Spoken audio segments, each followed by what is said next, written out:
Fala, meu jogador, seja bem-vindo, boa resenha, curte, comenta e compartilha. Vamos! Nas reuniões que eu faço com os atletas, né, e com os pais dos atletas, eu costumo falar pro pai, pra mãe, que pai de jogador, família de jogador não é torcedor.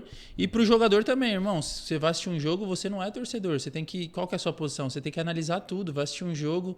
Pô, o que você falaria ali? A sua comunicação. Você que é goleiro, o que você falaria pro lateral, pros dois volantes, pra ajudar pros zagueiros, enfim.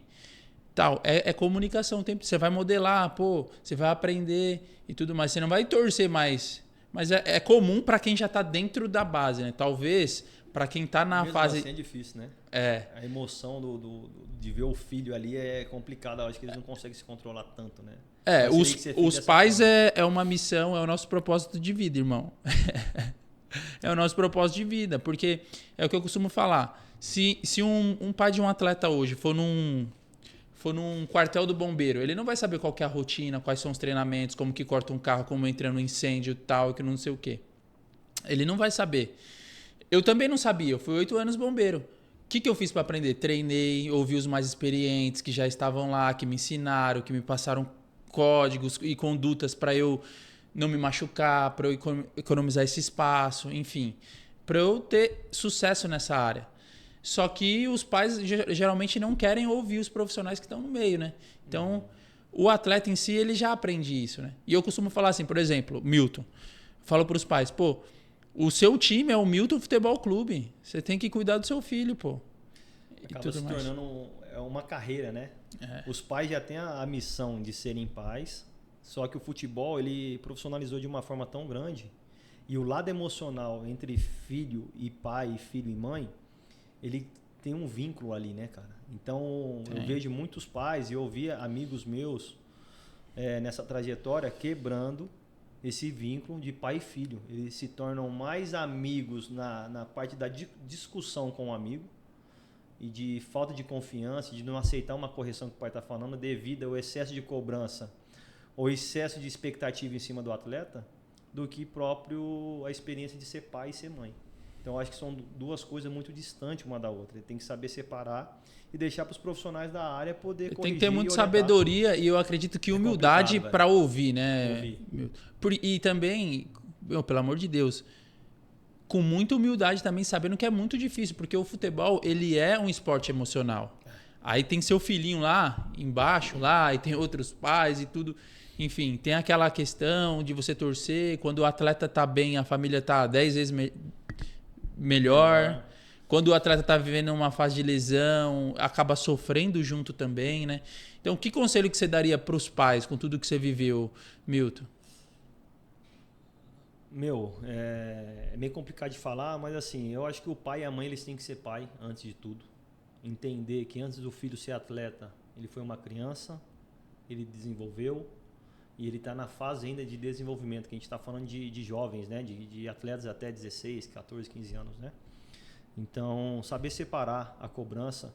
Uma orientação que eu dou para os pais ali no projeto e alguns pais que estão em clube que, como você disse, o lado emocional de uma partida de futebol ele é muito grande. Quando você vai bem e quando você vai mal. Quando você vai bem, você está no céu, você é o melhor jogador, você ganhou o jogo, você fez 2, 3 gols, deu passe, foi campeão, você está a 1000.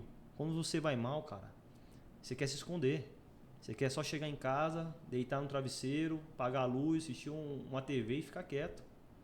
E muitas das vezes a criança não tem maturidade, o atleta jovem, de saber administrar isso. Entender que o elogio não vai fazer ele ser, né, o melhor jogador e que as críticas também não quer dizer que ele é o pior jogador.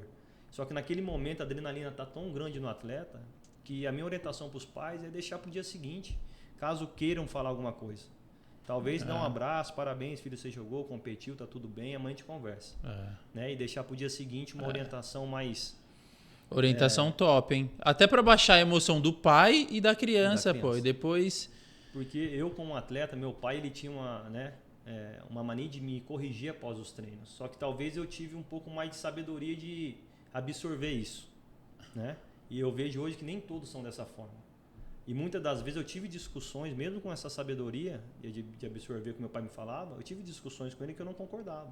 Só que no dia seguinte eu ficava pensando, não é que meu pai tem razão, velho?